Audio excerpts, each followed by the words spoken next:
मंगलमय मंगल करण वीतराग विज्ञान। नमो ताहि जाते भय अरहंतादि महान। करि मंगल करि हो महाग्रंथ करण को काज। जाते मिले समाज सब पावे निज पद राज। मोक्ष प्रकाशक ग्रंथ राज के 7वें अधिकार पर हमारी चर्चा चल रही है। इसका सम्यक ज्ञान का अन्यथा रूप, ये जो प्रकरण है काफी गंभीरता से अपन लोगों को विचारणीय है, क्योंकि सम्यक ज्ञान के अन्यथा रूप में बात किसकी चलेगी कि जो शास्त्राभ्यासी है, जो शास्त्रों का अभ्यास करता है, उस जीव को यहाँ पर मतलब उसके किस तरह से सम्यक ज्ञान नहीं हो पाता, ये बात है। तो अपन लोग सब शास्त्राभ्यासी हैं, निरंतर शास्त्राभ्यास में लग्न रहते हैं, खुद करते हैं, दूसरों को कराते हैं। सीखना, सिखाना, पढ़ना, वांचना, सुनना, ये सब निरंतर दिन रात चलता रहता है। पिछले वर्ष में तो कुछ ज्यादा ही चला है। तो हमको ये सब चीजें गंभीरता से विचारनी है कि कहीं ये सारा किए कराए पर पानी न फिर जाए कुछ और मान्यता के कारण। जो ये काम हम कर रहे हैं, इसका प्रयोजन क्या था? इसका प्रयोजन अगर पूरा नहीं होगा तो ये सारा काम हमारा व्यर्थ हो जाएगा, सारा का सारा कार्य व्यर्थ हो जाएगा। इसलिए हमें बहुत अच्छे से सम्यक ज्ञान का वास्तविक स्वरूप क्या है और शास्त्रों के अभ्यास का क्या प्रयोजन है और शास्त्रों के अभ्यास का क्रम क्या होना चाहिए, ये सारी चीजें टोडरमल जी ने बताई हैं। और भी इसमें बहुत सी छुपी हुई बातें निकल निकल करके सामने आ रही हैं अपने। जैसे कल अपन ने जो पैराग्राफ देखा था कि भाई सबसे खास चीज तो सबसे पहला काम शास्त्र अभ्यास के पहले क्या होना चाहिए कि तत्व ज्ञान हो, सच्चा तत्व ज्ञान। क्योंकि सच्चा तत्व ज्ञान अगर नहीं होगा तो आप प्रथमानुयोग, कर्णानुयोग, चरणानुयोग पढ़ करके भी उसका लाभ नहीं ले पाएंगे। थोड़ी बहुत मंद कषाय हो जाएगी, पुण्य बन जाएगा, समय पास हो जाएगा, लेकिन जो उसका असली प्रयोजन है वो नहीं हो पाएगा अगर सच्चा तत्व ज्ञान नहीं हो तो अब तत्व ज्ञान की बात चली तो फिर कि कहाँ से मिलेगा साहब? कि तत्व ज्ञान तो अध्यात्म रूप द्रव्यानुयोग के शास्त्र है, वहां से मिलेगा। ठीक है साहब, वो पढ़ने लग गए। अब वो पढ़ने लगे तो लिखा ना, उनका भी बहुत अभ्यास करते हैं, लेकिन जो लिखा है उसको पढ़ जाते हैं, आगे बढ़ जाते हैं, जैसे किसी और ही की बातें चलती है। वो सब यहाँ पे जुड़ेंगी वो बातें, है ना। निर्णय नहीं करके, निर्णय नहीं करता, स्वयं को आपको आप रूप, पर को पर रूप नहीं जानता, अपना अंश पर में मिलाता है, पर का अंश अपने में मिलाता है, अपने स्वरूप का सही सही ज्ञान नहीं है। इस सबके कारण वो द्रव्यानुयोग भी कार्यकारी नहीं हो पाता, लिखा ना। और उसके अलावा आश्रवादी का आश्रवादी रूप श्रद्धान नहीं करता। आश्रवादी का आश्रवादी रूप का क्या मतलब कि आश्रवादी हेय हैं, न पुण्य न पाप, ये दोनों ही मेरे काम के नहीं है, ये आश्रवादी का आश्रवादी रूप श्रद्धा है। और अगर गहराई से इसमें विचार करें तो वो जो शुभ आश्रव होता है, शुभ भाव, शुभ भाव, उसको भला माना ना, उसको अगर भला माना तो ये आश्रव का आश्रव रूप श्रद्धान नहीं किया, उसको संवर रूप निर्जरा रूप श्रद्धान किया है, जो अपन देख चुके हैं 7 तत्व के अन्यथा रूप में। तो वापस से वो लंबी चर्चा नहीं करेंगे, लेकिन उससे अपने को समझ लेना चाहिए कि आश्रव आदि का आश्रव आदि रूप श्रद्धान करने का क्या मतलब, कि शुभ भाव भी पूर्णतया है ही है, वो भी किसी काम का नहीं है, ये श्रद्धान में बिठाने का, ये श्रद्धान में बिठाने का काम है ना। ऐसा नहीं कि है तो छोड़ दिया, वो आचरण में नहीं आएगी वो चीज। क्यों? क्योंकि चारित्र तो इसका अभी जैसा इसकी जैसी स्थिति है उस अनुसार बनाव बनता है, वैसे उसके चारित्र में होने का उदय होता है, उस अनुसार यहाँ पर कार्य होता है ना। लेकिन श्रद्धा में तो 100% पक्का कि ये रंच मात्र भी काम का नहीं है। कौन? कि ये जो पूजा का शुभ भाव आया, ये जो व्रत उपवास का शुभ भाव आया, ये जो स्वाध्याय का शुभ भाव आया, ये भी कार्यकारी नहीं।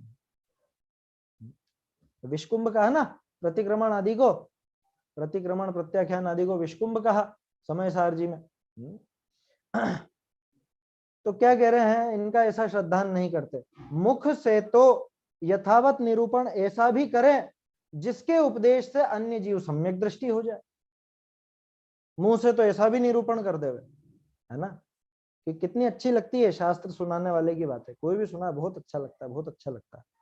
कल मैंने एक प्रश्न छोड़ा था आप सबके लिए, है ना, क्या कि सम्यक दृष्टि की देशना से ही काम होगा या मिथ्या दृष्टि की देशना से भी काम हो जाएगा, है? क्या निकाला जाए मिथ्या इसका? दृष्टि की देशना से भी काम हो जाएगा।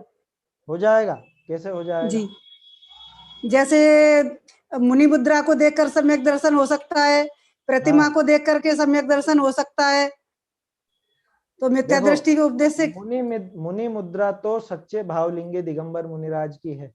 अरहंत प्रतिमा मुद्रा तो साक्षात दोनों की एक भगवान जैसी शिव है। होती है ना। हाँ, मुद्रा से थोड़ी समझ में आता है कि जो मिथ्या दृष्टि है कि जो भाव। मुद्रा की तो बात देखने की, वहां उपदेश की बात नहीं रही।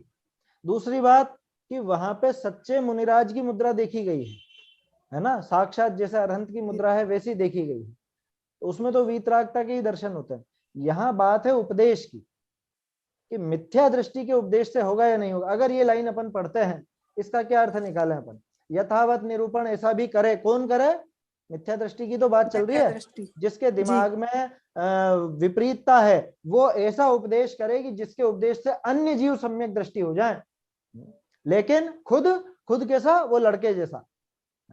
जी जैसे जो बालक राचत आप न माचत लखन हार बोराए, वीर सागर जी भाई साहब ने बता दिया था कल वो छंद। तो कोई लड़का स्त्री का स्वांग बनाकर ऐसा गाना गाए कि देखने वाले सुनने वाले कामासक्त हो जाएं, लेकिन इसने तो जैसा सीखा वैसा गाता है, तो इस पर कोई प्रभाव नहीं पड़ता। या अपन ने मुनिराज का उदाहरण लिया था, उन पर कोई प्रभाव नहीं पड़ा और बाकी लोग पगला गए बिल्कुल। तो इसका क्या अर्थ निकलता है? इसका अर्थ तो ये निकलता है कि हाँ, मिथ्या दृष्टि की देशना से सम्यक दर्शन हो सकता है। जी अब इसमें अपन तो उहापोह करनी है अपने को। आपने ये कहा, आपने उसके पक्ष में तर्क भी दिया कि हो सकता है ना। और तो कौन है, बस अभी तो 3 ही जने जुड़े हैं, या यूट्यूब पर कोई सुन रहे हो तो मुझे पता नहीं है क्या है विचार। किसी को कुछ अन्य विचार हो तो वो भी बताएं। अच्छा, वो हट गए अभी विनीत जी, नहीं तो वो बता देता यूट्यूब वो पर। जो बोल रहे हैं शास्त्री जी के आधार से बोल रहे हैं, वो तो सम्यक दृष्टि द्वारा ही, आचार्यों के द्वारा ही तो रचा हुआ है। वो तो वीतरागी द्वारा रचा हुआ है, तो वो वो उसी शास्त्र हिसाब से वीतरागियों के द्वारा रचा है ना। मतलब हाँ, ठीक है, आचार्यों द्वारा रचा हुआ जो शास्त्र है उसमें जो है ना भाव जो है वो तो वीतरागता में ही है ना। तो वो उसको वो अनुभव में ले रहा है, सुनने वाला, हाँ, हाँ, सुनाने वाला उसको वैसे ही वाचन कर रहा है जिस प्रकार से यहाँ पे पंडित श्री ने ये जो उदाहरण ये दिया तर्क हुआ भी है। ये तर्क भी दिया जाता है ना। अब असल में ऐसा समझना, चलिए पहले मैं आपको एक गाथा बताता हूँ, उसके बाद फिर अपन बात करेंगे कि हो सकता है कि नहीं हो सकता। अभी अपने प्रश्न का उत्तर नहीं मिला है। आप दोनों ने कहा कि हाँ हो सकता है, ठीक है ना, मिथ्या दृष्टि की देशना से भी हो सकता है, ठीक है, ये आपने कहा। अब यहाँ पर मैं आपको दिखाता हूँ पर नियम छायिक नहीं सार होगा, पर है। छायिक नहीं होगा, हाँ छायिक हाँ, नहीं नहीं हो होगा। क्षयिक, कोई दिक्कत नहीं, क्षयिक नहीं हो, सम्यक दर्शन की बात है यहाँ तो। अपने को सम्यक दर्शन से मतलब कोई फर्क नहीं पड़ता औपशमिक है कि क्षय उपशमिक है या क्षयिक है, सम्यक दर्शन तो एक जैसा ही होता है ना। उस चक्कर में कभी नहीं पड़ना कि क्षयिक है कि क्षयोपशमिक है कि औपशमिक है, कोई फर्क नहीं पड़ता, रंच मात्र। नियम सार जी की 53वीं गाथा है ना, मैं आपको पढ़ करके सुनाता हूँ। अगर आप लोगों के पास में ग्रंथ हो तो देखिए, नहीं तो सुनिए ध्यान से। असल में क्या, ये 5 गाथाओं का सेट है, 51 से लेके 55 तक। इसमें से जो 53वीं गाथा है उसमें ऐसा है कि सम्मत तस्य निमित्तम जिण सुक्तम तस्य जानया पुरिसा अंतरहेव भणिदा दंसण मोहस्य खय पहुदी। ठीक है, इसका अर्थ क्या है? अर्थ पढ़ के सुनाता हूं आपको। सम्यक्त्व का निमित्त जिन सूत्र है, जिन सूत्र के जानने वाले पुरुषों को सम्यक्त्व का अंतरंग हेतु कहा है। अंतरंग निमित्त, बहिरंग नहीं। किनको? जिन सूत्र के जानने वाले पुरुषों को सम्यक्त्व का अंतरंग हेतु कहा है, क्योंकि उनको दर्शन मोह के क्षय आदिक हैं। क्षय आदि में क्षय उपशम, क्षयोपशम कुछ भी ले लो, तीनों ले सकते हैं। इसका आशय क्या निकलता है? अब इसकी संस्कृत टीका और मैं आपको बताता हूं। पूरी टीका नहीं पढ़ रहा हूं मैं, सिर्फ इन्हीं लाइनों की टीका पढ़ रहा हूं। अस्य सम्यक् तु परिणामस्य बाह्य सहकारी कारणम वीतराग सर्वज्ञ मुख कमल विनिर्गत समस्त वस्तु प्रतिपादन समर्थ द्रव्य श्रुतमेव तत्व ज्ञानम इति। क्या कि इस सम्यक् तु परिणाम का बाह्य सहकारी कारण कौन है? बाहरी निमित्त कि द्रव्य श्रुत, ये है ना, द्रव्य श्रुत माने जिनवाणी। तो वो जो द्रव्य श्रुत है कैसा कि वीतराग सर्वज्ञ मुख कमल विनिर्गत, वीतराग सर्वज्ञ भगवान के मुख रूपी कमल से जो निकला है और समस्त वस्तु के प्रतिपादन में जो समर्थ है, ऐसा द्रव्य श्रुत, ये जो तत्व ज्ञान, द्रव्य श्रुत को ही तत्व ज्ञान कहा। ये तत्व ज्ञान क्या है? अंतरंग निमित्त नहीं, बहिरंग निमित्त।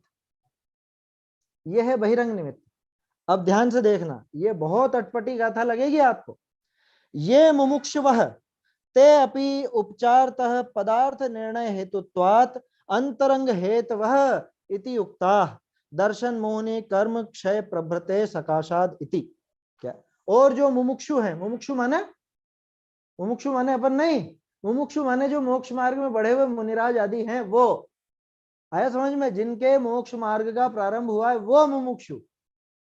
आज तो नाम से ही हो गए बस मुमुक्षु। क्या माँ बाप मुमुक्षु हैं, मुमुक्षुओं के घर में पैदा हो गए तो ये भी खुद को मुमुक्षु समझने लगे। मुमुक्षु नाम से नहीं होता, काम से होता।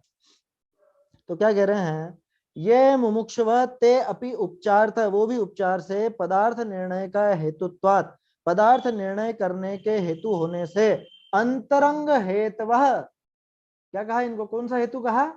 अंतरंग हेतु। अंतरंग हेतु है ये शुरू में हमने पढ़ा तो हम भी चकरा गए थे ये क्या हुआ, ये इनको अंतरंग हेतु कह रहे हैं। किनको? गुरुओं को। जो मोक्ष मार्ग में लगे हुए पुरुष है उनको अंतरंग हेतु कहा जा रहा है। क्यों कहा जा रहा है? दर्शन मोहनी कर्म क्षय प्रभृते सकाशादिति, दर्शन मोहनी कर्म की क्षय आदि के कारण, क्षय आदि उन्होंने किया है। दर्शन मोहनी का क्षय, क्षयोपशम, उपशम, ये उन्होंने किया है। इसलिए दर्शन मोहनी के क्षय आदि में माने सम्यक दर्शन में ये अंतरंग निमित्त हैं, और ये ग्रंथ आदि जो हैं, तत्व ज्ञान है, ये बहिरंग निमित्त है। हिंदी में पढ़ के सुनाता हूं मैं आपको। इस सम्यक्त परिणाम का बाह्य सहकारी कारण वीतराग सर्वज्ञ के मुख कमल से निकला हुआ समस्त वस्तु के प्रतिपादन में समर्थ ऐसा द्रव्य श्रुत रूप तत्व ज्ञान ही है। जो मुमुक्षु हैं उन्हें भी उपचार से पदार्थ निर्णय के हेतु पने के कारण सम्यक्त परिणाम के अंतरंग हेतु कहे हैं, क्योंकि उन्हें दर्शन मोहनी कर्म के क्षयादिक है। क्यों कहा उनको कहा है अंतरंग हेतु? ये मुख्य नहीं है। मुख्य बात क्या है इसमें कि अंतरंग हेतु उनको कहा जा रहा है कि जिनके उस दर्शन मोहनी कर्म का क्षय आदि है, माने जो सम्यक दृष्टि है। समझ में आ रही है बात?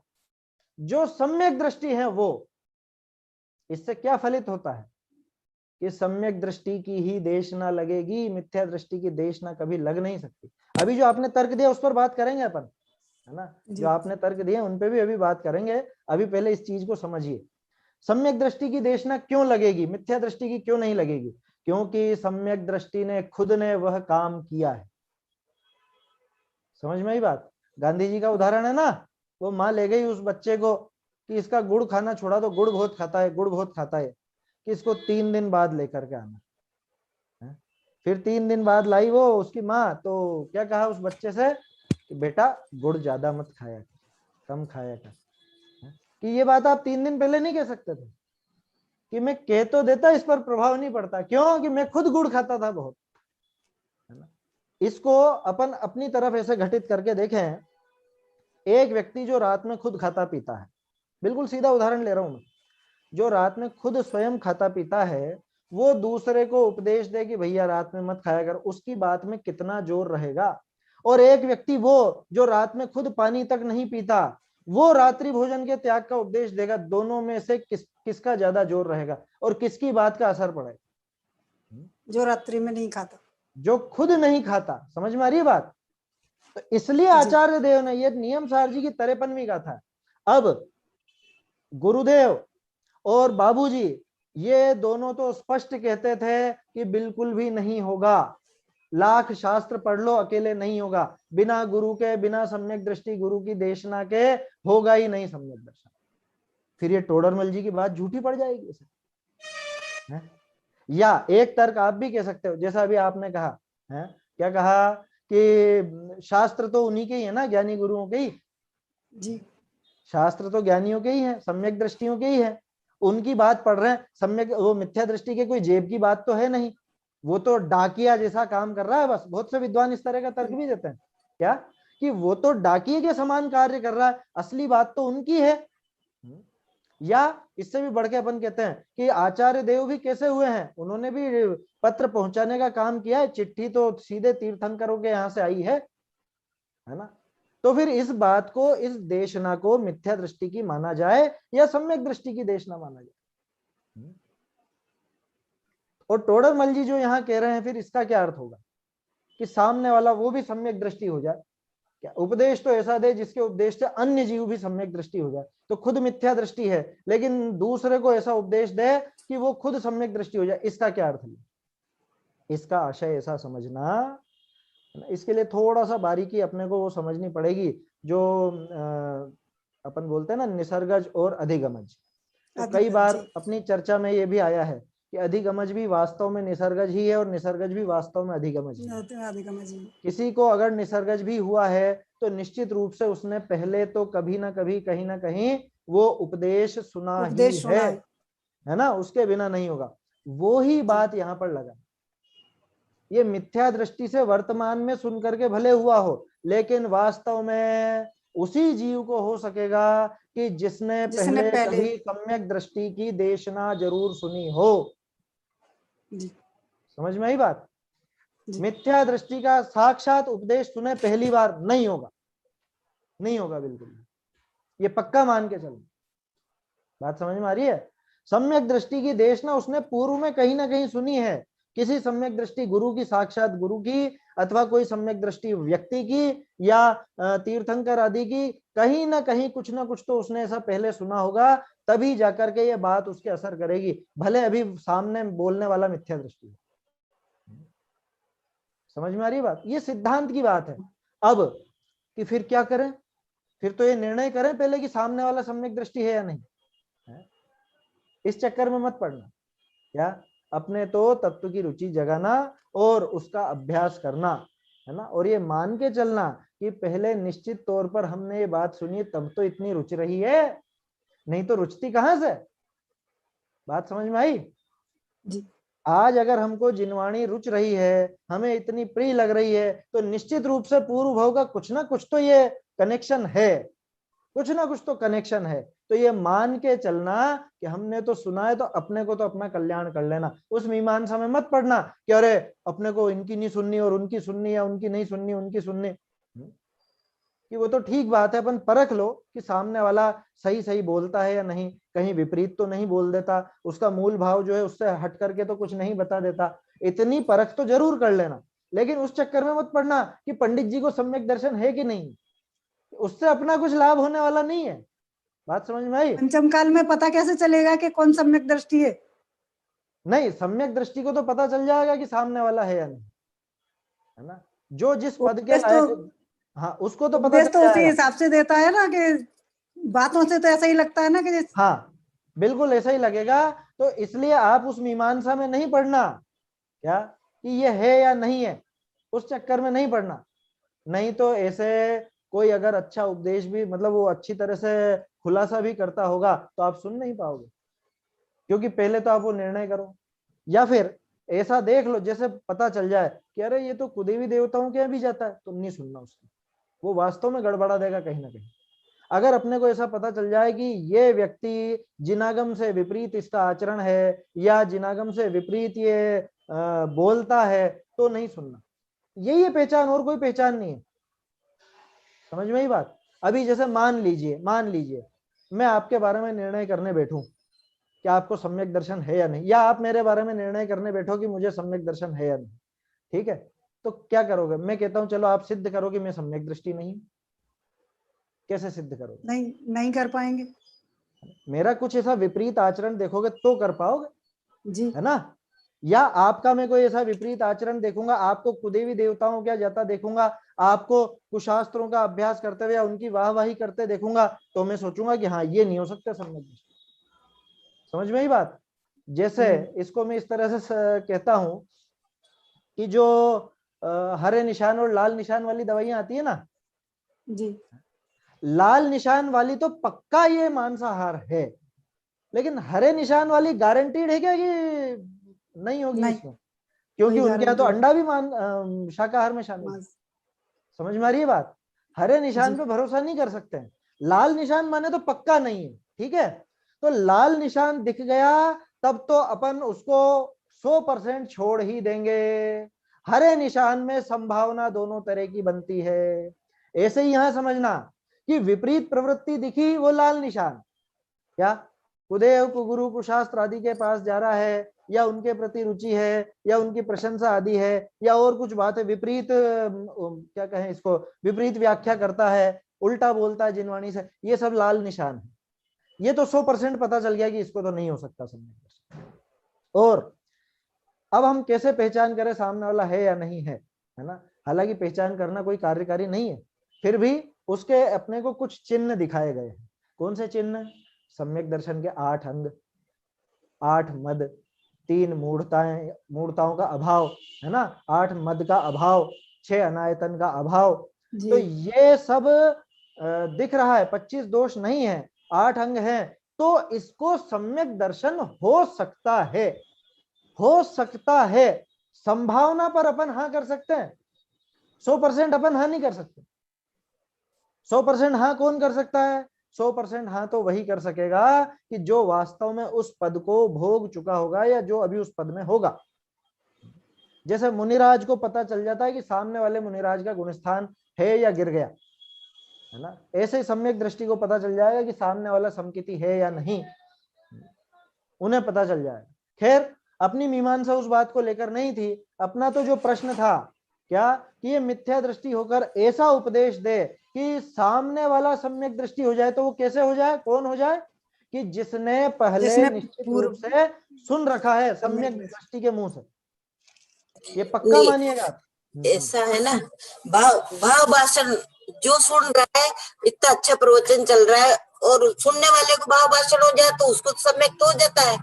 अब वो खुद भाव जो भाषण किसको होगा, बोल रहा है, किसको होगा भाव भाषण? जिसने सुन के अपने में एकदम विचार किया तो उसको भाव भाषण हो जाए। अब वो बोलने वाले का हो या नहीं हो, ये अपन को वो नहीं है बात यहाँ ये चल रही है कि पिछला जिसने सम्यक दृष्टि के मुंह से सुना होगा, ज्ञानी गुरु से सुना होगा, उसी को होगा ये भाव भाषण। ये 100% पक्की बात।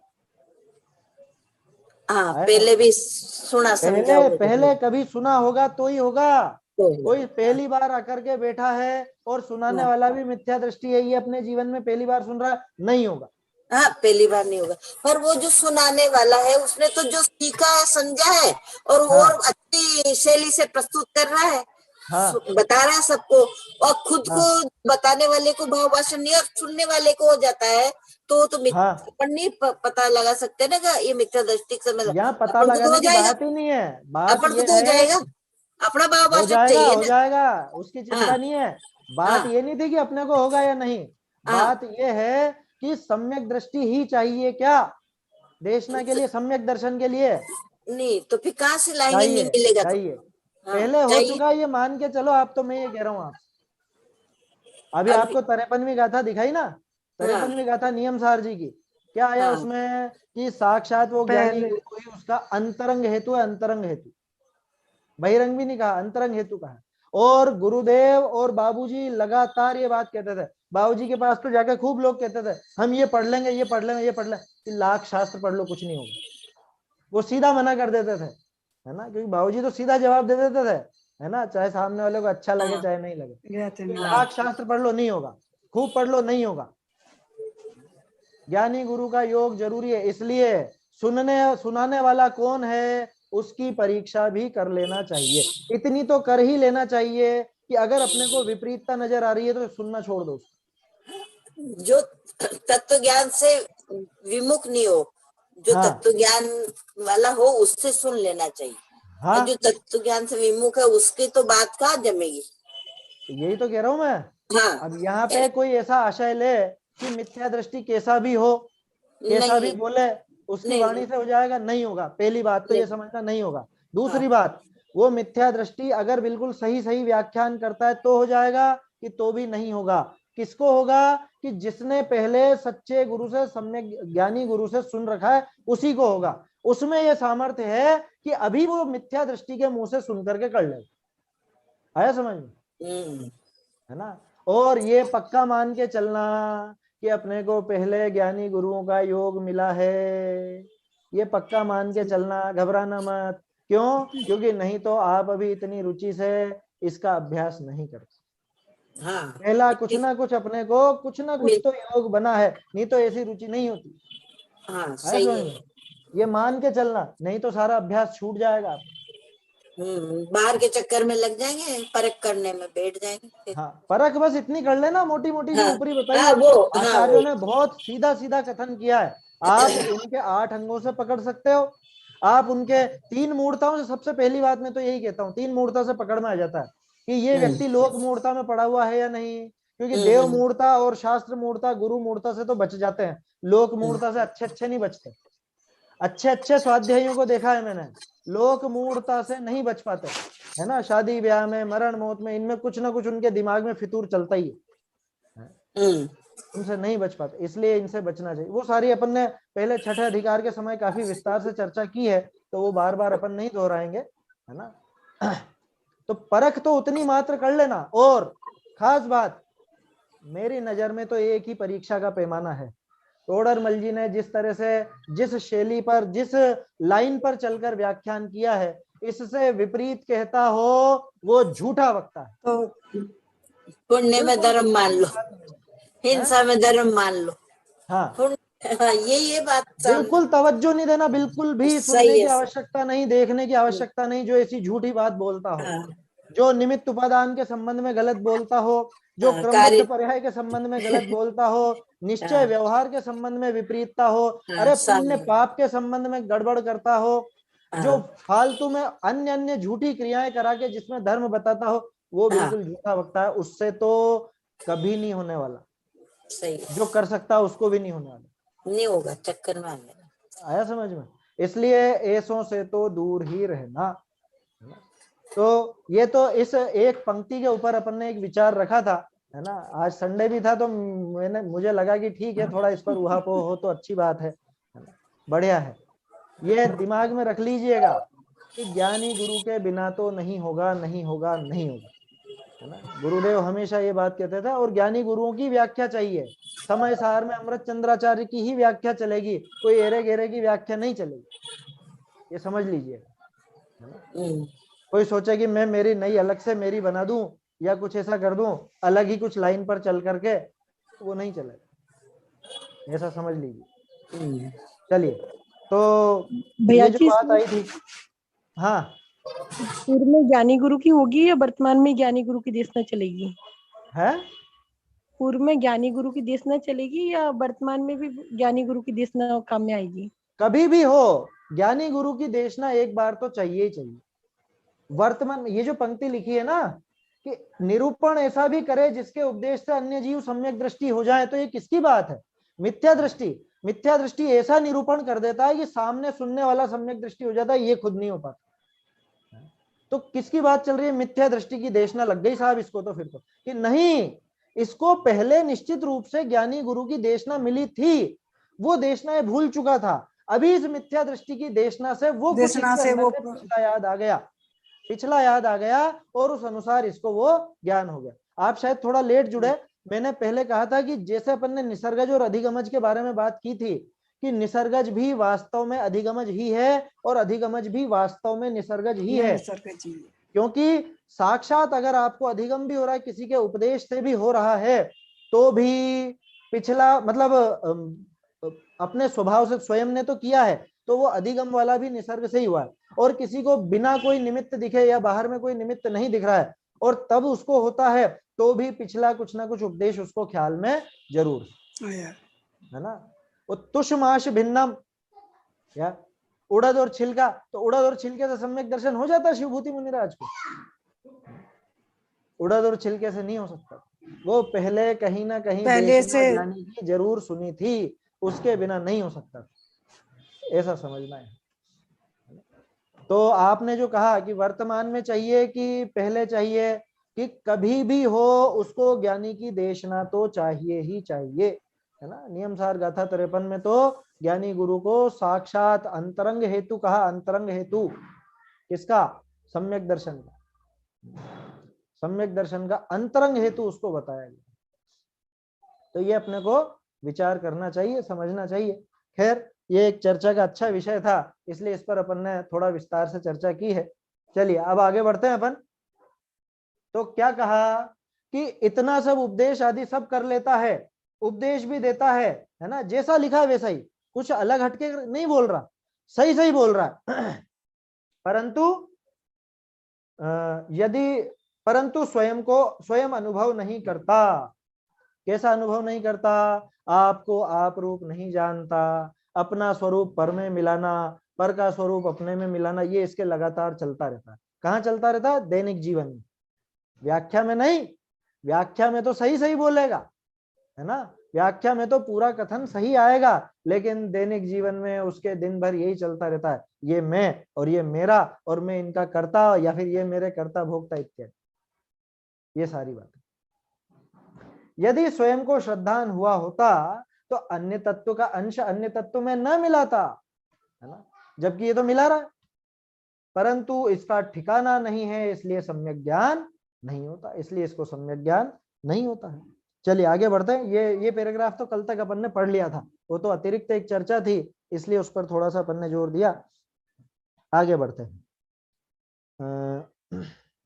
ऐसे यह 11 अंग पर्यंत पढ़े तो भी सिद्धि होती नहीं। लो कहां तक पढ़ लिया? 11 अंग तक पढ़ ले तो भी सिद्धि होती नहीं। सो समय सार आदि विषय मिथ्या दृष्टि के 11 अंग का ज्ञान होना लिखा है ना, वहां लिखा है समय सार में और प्रवचन सार में, दोनों बातें आएंगी अभी नीचे। पहले अपन ये पैराग्राफ पूरा पढ़ लेते हैं, उसके बाद चर्चा करते हैं। यहाँ कहू कहे, फिर देखो प्रश्न सामने वाले का कि साहब वो 11 अंग जो पढ़े हैं ना, उसने ढंग से नहीं पढ़े, ढंग से पढ़े होते तो कर लेता। ये कह रहा है वो कि ज्ञान तो इतना हो है, परंतु जैसे अभव्य सेन के श्रद्धान रहित ज्ञान भया तैसे हो है। क्या कि अभव्य सेन जैसा कर लेता होगा वो? अभव्य सेन कौन? अभव्य सेन कौन है? कहानी ध्यान, रेवती रानी का जो किस्सा था, है ना। रेवती रानी को मौजूद थी, कहाँ पे थी अब वो जगह तो छोड़ दो। एक आचार्य कहीं पर बैठे थे और वहां पे एक शुल्लक जी थे, उन्होंने कहा मैं उस नगरी में जा रहा हूँ, है ना, तो आपको किसी से कुछ कहना हो, कुछ बात हो या कुछ आशीर्वाद वगैरह हो तो बता देना, कि वहां रेवती रानी है, उनको धर्म वृद्धि का आशीर्वाद दे दीजिएगा बस। तो शुल्लक के दिमाग में आया कि वो वहां पे भव्यसेन मुनिराज भी हैं, तो उनको कुछ कहना है। आचार्य मौन, कुछ नहीं बोला, कुछ भी नहीं बोला। अब इनके दिमाग में खटका हो गया कि ये क्या चक्कर है, रेवती रानी को इन्होंने आशीर्वाद दिया और भव्यसेन को कुछ भी नहीं कहा, कुछ ना कुछ तो गड़बड़ है, आचार्य देव ऐसा नहीं कर सकते। देखते हैं अपन, परीक्षा लेते हैं। तो परीक्षा लेने के लिए नगर के जो 4 बड़े बड़े दरवाजे थे परकोटे के, है ना, उत्तर दिशा में, पश्चिम दिशा में, दक्षिण दिशा में, एक जगह ब्रह्मा का रूप बना करके आया, एक जगह विष्णु का रूप, एक जगह महेश का रूप, ऐसे बना करके वो शुल्लक जी आए। पूरा नगर देखने के लिए आ गया, अरे ब्रह्मा जी आ गए, अरे विष्णु जी आ गए, अरे महेश जी आ गए। दोनों नहीं गए, ये भी नहीं गए, भव्यसेन भी नहीं गए, रेवती रानी भी नहीं।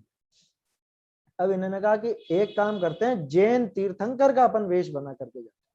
तो पूर्व दिशा की तरफ उन्होंने तीर्थंकर का समोसरण की रचना कर दी और तीर्थंकर घोषित कर दिया कि अरे तीर्थंकर आए हैं, तीर्थंकर आए हैं।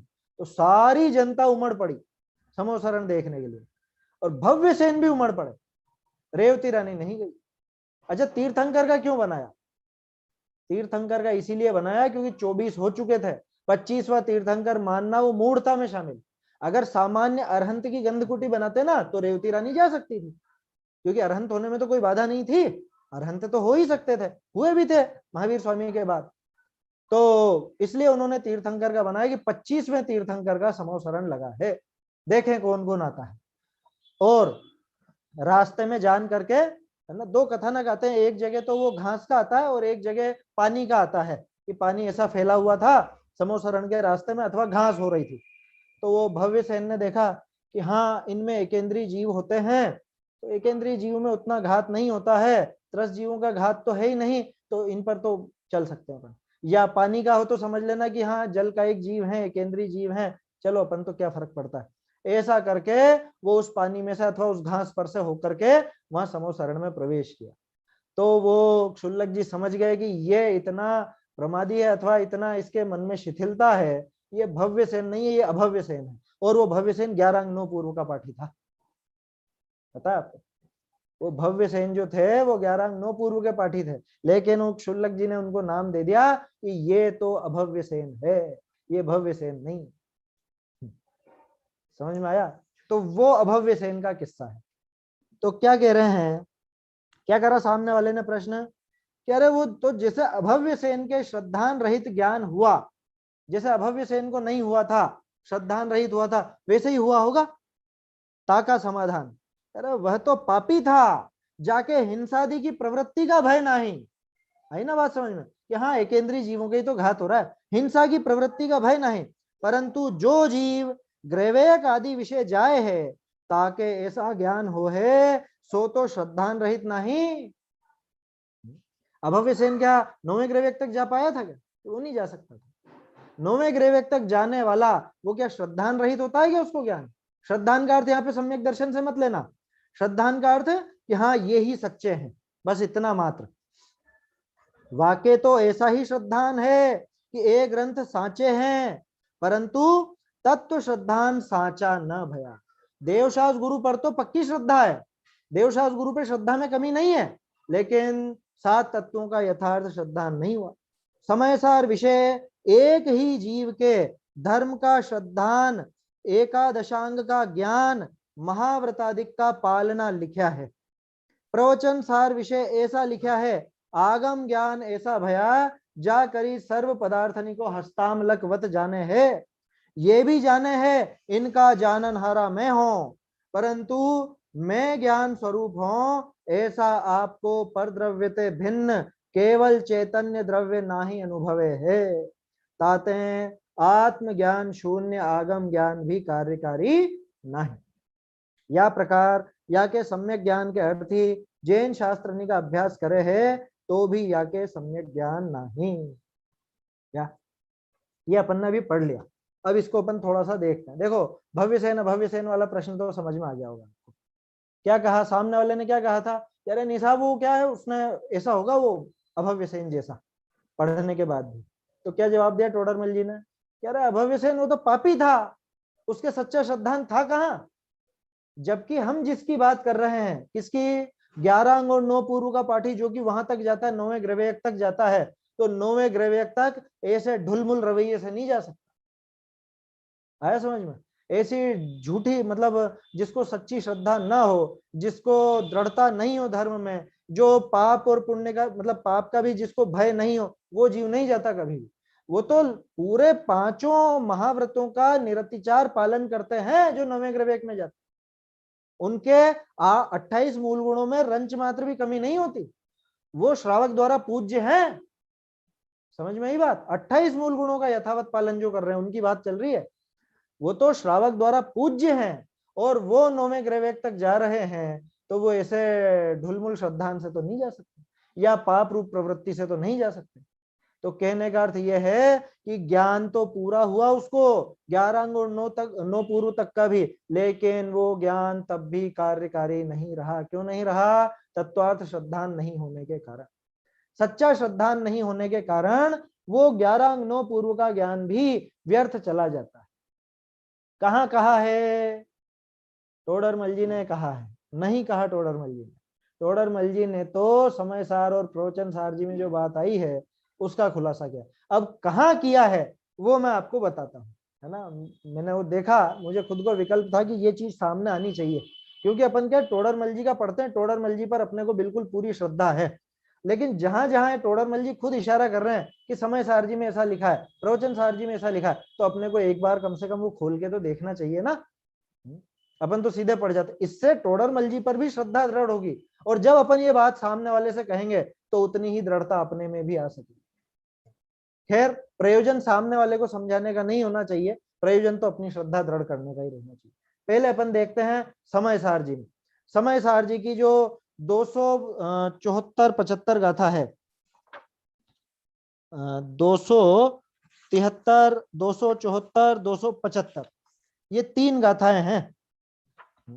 पहले तो अपन ये देखें, जिनके पास नई पुस्तकें होंगी ना, अलीगढ़ से छपी हैं जो, उनमें तो नीचे उन्होंने कोटेशन भी दे दिया है कि समय सारजी की ये गाथा है। और जिनके पास नहीं है, पुरानी पुस्तकें हैं, तो वो नोट कर लीजिए। किसी के पास मंगलायतन वाली पुस्तक हो तो नीचे फुटनोट दे रखा होगा। चलिए देखिए, 273 गाथा है, उसकी देखो हेडिंग भी जोरदार दी है उन्होंने। जो उत्थानिका लिखी उसमें लिखा, अब प्रश्न होता है कि अभव्य जीव भी व्यवहार नय का आश्रय कैसे करें। अभव्य जीव के व्यवहार नय का आश्रय कैसे है, माने सीधे सीधे शब्दों में कहूं तो व्यवहाराभासी कैसे हो जाता है। समझ में आई बात? व्यवहाराभासी कैसे हो गया वो दिखा रहे हैं यहाँ। वद समिधि गुत्तियो शील तव जिणवरे ही पण्णतम कुवंतो भी अभवो अन्नाणी मिच्छा मिच्छ दिट्ठी दू। ये है 273 नंबर की गाथा। इसका अर्थ पढ़ देता हूं मैं आपके लिए। प्रश्न है क्या किसी का? कुछ किसी का ऑडियो चालू हुआ? चलिए, जिनेंद्र देव के द्वारा कथित व्रत समिति गुप्ती शील और तप करता हुआ भी। इनकी आवाज क्यों नहीं आ रही मेरे पास? आपकी आवाज, आपको आवाज नहीं आ रही क्या? हाँ, कुछ दवा मत देना उनको, उनको डिस्टर्बेंस ना हो जाए। ऑडियो बंद कर लीजिए। हाँ, आपका ऑडियो चालू है।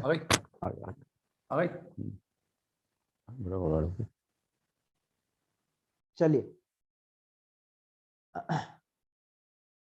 क्या हुआ? मेरी आवाज आ रही है ना सबके पास? चलिए देखिए, क्या कह रहे हैं कि जिनेंद्र देव के द्वारा कथित व्रत समिति गुप्ती शील और तप करता हुआ भी अभव्य जीव अज्ञानी और मिथ्या दृष्टि, यह है आचरण के ऊपर बात। इसके बाद आगे देखिए 274 का था, मोक्षम असद्धहंतो अभवी सत्तो जो अधियज्य, अधियज्य माने खूब पढ़े, अधीत खूब खूब अध्ययन करे, पाठो न करे दी गुणम असद्धहंत नाणम तू, कितना ही पढ़ ले वो पाठ इसका काम नहीं आएगा। मोक्ष की श्रद्धा न करता हुआ जो अभव्य जीव है वह शास्त्र तो पढ़ता है परंतु ज्ञान की श्रद्धा न करने वाले उसको शास्त्र पठन गुण नहीं करता। बोलो किससे? ज्ञान की श्रद्धा नहीं है, अपने ज्ञान स्वभाव की श्रद्धा नहीं है, तो ये बाहर का ज्ञान करके क्या कर लेगा? वो बाहर का पढ़ लिख करके क्या सीख लेगा, क्या कर लेगा वहां? वो कुछ भी उसको हासिल होने वाला नहीं। इसकी टीका पढ़ करके सुनाता हूं। प्रथम तो अभव्य जीव स्वयं शुद्ध ज्ञानमय आत्मा के ज्ञान से शून्य होने के कारण मोक्ष की ही श्रद्धा नहीं करता, मोक्ष तत्व का अन्यथा रूप है ना। क्यों कि खुद के ज्ञान स्वरूप को स्वीकार नहीं किया तो मोक्ष को क्या स्वीकार करे, इसलिए वह ज्ञान की भी श्रद्धा नहीं करता। और ज्ञान की श्रद्धा न करता हुआ वह अभव्य आचारांग आदि 11 अंग रूप श्रुत को पढ़ता हुआ भी शास्त्र पठन के जो गुण उसके अभाव के कारण ज्ञानी नहीं है। बोलो, उनको पढ़ता हुआ भी, किनको? 11 अंग और 9 पूर्व को पढ़ता हुआ भी उसके गुणों से रहित है, इसलिए वो ज्ञानी नहीं है। जो भिन्न वस्तुभूत ज्ञानमय आत्मा का ज्ञान वह शास्त्र पठन का गुण है, यह अभिप्राय है जो टोडरमल जी ने जोर दिया था। क्या इन शास्त्र अभ्यास का अभिप्राय क्या था? कि भिन्न वस्तुभूत ज्ञानमय आत्मा, भिन्न वस्तुभूत जगत की है ना, जगत से भिन्न वस्तुभूत जो मैं स्वयं ज्ञानमय आत्मा, इसका ज्ञान होवे, ये शास्त्र पठन का गुण है। और वह तो यानी ऐसा शुद्धात्म ज्ञान तो भिन्न वस्तुभूत ज्ञान की श्रद्धा न करने वाले अभव्य के शास्त्र पठन के द्वारा नहीं किया जा सकता, अर्थात शास्त्र पठन उसको शुद्धात्म ज्ञान नहीं करा सकता। लो कितनी कितनी कड़क बातें लिख दी हैं। और हम तो सोचते हैं कि हमने खूब खूब अभ्यास किया है तो अब तो हो ही जाएगा। उसका अभिप्राय अगर नहीं पकड़ा, अगर उसकी वो बात नहीं समझी जो उसका अभिप्राय है, उससे भिन्न होकर के बस सिर्फ पढ़ने पढ़ने पढ़ने में दिमाग लगाया, कुछ नहीं होने वाला। गुरुदेव कहता है धूल ही नहीं, धूल बराबर भी नहीं होगा कुछ भी। इसलिए उसके शास्त्र पठन के गुण का अभाव है और इसलिए ज्ञान श्रद्धान के अभाव के कारण वह अज्ञानी सिद्ध हुआ। भावार्थ, अभव्य जीव 11 अंगों को पढ़े तथापि उसे शुद्ध आत्मा का ज्ञान श्रद्धा नहीं होता, इसलिए उसे शास्त्र पठन ने गुण नहीं किया और इसलिए वह अज्ञानी ही है। ये 274 थी। इसके बाद फिर है उसके 275 में भी है इसी तरह की बात। शिष्य पुनः पूछता, अभव्य को धर्म का श्रद्धान तो होता है, फिर भी ये क्यों कहा जाता है कि उसके श्रद्धान नहीं है? ये भी समझने लायक है कि कौन से धर्म का श्रद्धान होता है। सद्धदीय पत्तेदीय रोचेदीय तह पुणो य फासेदो धम्मम भोग निमित्तम नदुसो कम खय निमित्तम। ये व्यवहाराभासी आ गया, पूरा नाम नहीं आया व्यवहाराभासी का, लेकिन आप ये निकालोगे इसका आशय तो व्यवहाराभासी निकल के आएगा। क्या कह रहे हैं? वह अभव्य जीव भोग के निमित्त रूप धर्म की ही श्रद्धा करता है। क्या मतलब? भोग का निमित्त रूप धर्म कौन? पुण्य, शुभ भाव। इसको किसकी श्रद्धा है? व्यवहाराभासी को। मैंने क्यों कहा कि व्यवहाराभासी की बात आ गई? अरे पुण्य में ही तो धर्म मान बैठा है, शुभ क्रिया में ही तो धर्म मान बैठा है, और ये शुभ, ये पुण्य, ये किसका कारण है? भोग का निमित्त। तो भोग के निमित्त रूप धर्म की ही श्रद्धा करता है, उसी की प्रतीति करता है, उसी की रुचि करता है और उसी को स्पर्श करता है, परंतु कर्म क्षय के निमित्त रूप धर्म को नहीं। अर्थात कर्म क्षय के निमित्त रूप धर्म की न तो श्रद्धा करता है, न उसकी प्रतीति करता है, न रुचि करता है और न उसका स्पर्श करता है। कौन? पढ़ लूं या मैं कुछ और काम कर लूं। इधर लाओ, इधर लाओ, इधर लाओ, इधर लाओ, अभी जाओ, चलो। देखिए, तो असल में क्या है, कितना भी पढ़ ले, कुछ भी कर ले, लेकिन अगर ये तत्व श्रद्धा नहीं करता, उसका अभिप्राय सही से नहीं समझता, तो समझ लेना कि ये गुण नहीं करेगा, ये ज्ञान किसी काम नहीं आएगा। प्रवचन सार जी का और पढ़ लेते हैं, है ना? समय तो हो गया है अपना, 2 मिनट ज्यादा हो गए हैं, फिर भी थोड़ा विकल्प है इस बारे में, ये प्रकरण भी पूरा हो जाएगा अपना। 239 गाथा, प्रवचन सार जी की 239वीं गाथा। क्या कहा? परमाणु पमाणम व मुच्छा देहादियेषु जस्य पुणो विज्जति जदि सो सिद्धिम न लहदी सव्वागम धरोवी। सव्वागम धरोवी, सर्व आगम धर हो। क्या लिखा? और यदि जिसके शरीर आदि के प्रति परमाणु मात्र भी मूर्छा वर्तती है, ये जो टोडरमल जी ने या सरल भाषा में लिख दिया, पर का अंश अपने में मिलाना, अपना अंश पर में मिलाना, आपको आप रूप नहीं जानना, ये सारे काम हो रहे हैं ना। यदि जिसके शरीर आदि के प्रति परमाणु मात्र भी मूर्छा वर्तती हो, तो वह भले ही सर्वागम धारी हो तथापि सिद्धि को प्राप्त नहीं होता। ठीक है। सकल आगम के सार को हस्तामलकवत करने से, हथेली में रखे हुए आंवले के समान स्पष्ट ज्ञान होने से, जो पुरुष भूत वर्तमान भावी स्वोचित पर्यायों के साथ अशेष द्रव्य समूह को जानने वाले आत्मा को जानता है, श्रद्धान करता है और संयमित रखता है, उस पुरुष के आगम ज्ञान, तत्वार्थ श्रद्धान, संयम तत्व का युगपत पना होने पर भी, क्या मतलब कि व्यवहार सम्यक दर्शन, व्यवहार सम्यक ज्ञान, व्यवहार सम्यक चारित्र होने पर भी, यदि वह किंचित मात्र भी मोह मल से लिप्त होने से, शरीर आदि के प्रति मूर्छा से उपरक्त रहने से, यानी उसके प्रति राग रहने से, निरुपराग उपयोग में, यानी वीतराग अपना उपयोग जो है उसमें परिणत करके ज्ञानात्मक आत्मा का अनुभव नहीं करता, तो वह पुरुष उतने उतने मोहमल कलंक रूप कीले के साथ बंधे हुए कर्मों से न छूटता हुआ सिद्ध नहीं। मतलब कहने का अर्थ यह है, टोडरमल जी ने जो अपने को दिखाया कि व्यवहार सम्यक दर्शन, व्यवहार सम्यक ज्ञान, व्यवहार सम्यक चारित्र खूब हो, लेकिन अगर उनका अभिप्राय सही पकड़ में नहीं आया, अगर श्रद्धान बराबर नहीं हुआ, तो समझ लेना कि वो सारा का सारा श्रद्धान, वो सारा ज्ञान, वो सारा आचरण, सारा का सारा व्यर्थ है, सारा अर्थ व्यर्थ। देखो इसमें आगे भी दिया है 240 गाथा में, 5 समिति युक्त, 5 इंद्रियों संवर वाला, 3 गुप्ति सहित कषायों को जीतने वाला। ये तो खैर संयत की बात आ गई। हाँ ठीक है, इसमें 3 बातें आ गई, आगम ज्ञान, तत्वार्थ श्रद्धान और संयत तत्व।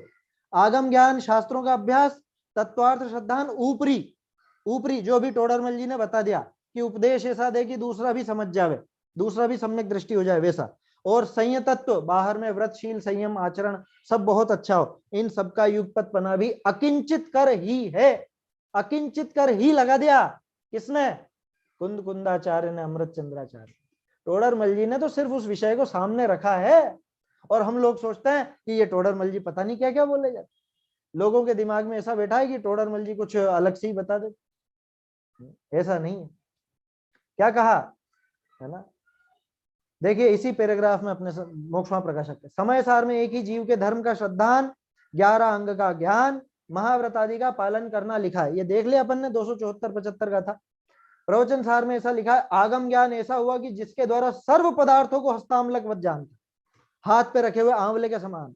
आमलक का अर्थ स्फटिक नहीं है, आंवला है। बहुत से लोग उसका स्फटिक का अर्थ कर देते हैं, ये बात शायद पहले कर चुके हैं अपन। स्फटिक नहीं होता उसका अर्थ। हाथ पे आंवला स्पष्ट नजर आता है, स्फटिक तो कदाचित नजर नहीं भी आए, क्योंकि स्फटिक में तो झाई पड़ती है और इधर उधर दिखता है। ये भी जानता है कि इनका जानने वाला मैं हूं विचारों में मात्र, परंतु मैं ज्ञान स्वरूप हूं। इस प्रकार स्वयं को परद्रव्य से भिन्न केवल चैतन्य द्रव्य अनुभव नहीं करता। माने वो श्रद्धा सच्ची नहीं हुई। जो ऊपर ही ऊपर बात आई थी ना, प्रथम सच्चा तत्व ज्ञान हो, पहली पंक्ति इस पेज पर, प्रथम सच्चा तत्व ज्ञान हो, वो ये है। सच्चा तत्व ज्ञान माने क्या? मैं ज्ञान स्वरूप हूं और पर द्रव्य से भिन्न केवल चैतन्य द्रव्य मैं स्वयं हूं, ऐसा अनुभव हो, उसका नाम सच्चा तत्व ज्ञान। इसलिए आत्मज्ञान शून्य आगम ज्ञान भी कार्यकारी नहीं है। इस वजह से वो सारा पढ़ना लिखना वो सब सम्यक ज्ञान का हेतु नहीं बनता, वो सब इसके भोग आदि का ही हेतु बनता है। वो सब सिर्फ थोड़े से टाइम पास का हेतु बनता है, थोड़े से पुण्य का हेतु बनता है ना। कदाचित आगे थोड़ा वापस से वो संयोग मिल जाए, इतना हेतु बन जाएगा, लेकिन वो आगम ज्ञान काम का नहीं रहेगा। इसलिए ये चारों अनुयोगों का अभ्यास सच्चे तत्व ज्ञान पूर्वक और सच्ची रुचि पूर्वक, सच्ची श्रद्धा पूर्वक, इनका जो अभिप्राय है वैसा ग्रहण करके यथावत अपने को समझना चाहिए। तभी जाकर के इनसे सम्यक ज्ञान बन सकेगा। तब जाकर के शास्त्राभ्यास सम्यक ज्ञान का कारण कहलाएगा। जहां से बात प्रारंभ हुई थी, है ना, शुरू शुरू में ये बात आई थी ना, सम्यक ज्ञान का अन्यथा रूप जहां प्रारंभ हुआ था वहां, कि वो उसको दिमाग में क्या बैठी, शास्त्रों में लिखा है साहब शास्त्राभ्यास सम्यक ज्ञान का कारण है। वो कैसे है और वो कैसे नहीं है, ये पूरी मीमांसा यहाँ टोडरमल जी ने कर दी। इस प्रकार ये सम्यक ज्ञान के अर्थ जैन शास्त्रों का अभ्यास करता है, तथापि इसके सम्यक ज्ञान नहीं है। इस तरह से ये सम्यक ज्ञान का अन्यथा रूप का प्रकरण अपना पूरा हो गया। अब चलेगा सम्यक चारित्र का अन्यथा रूप। ये बहुत जोरदार प्रसंग है। जो प्रतिज्ञा का प्रकरण मैंने आपको 4-5 स्थल पहले नोट कराए थे, उनकी पूर्णता यहाँ होगी, और यहाँ सबसे बड़ा सुधार आने वाला है 2 पेज में। उसकी चर्चा अपन करेंगे विस्तार से, है ना। अभी तो अपना समय हो गया है ना। निज निधि निज में बताई यह अनंत उपकार है, इसके लिए जिन वाणी माँ को वंदना शत बार है, वंदना शत बार है।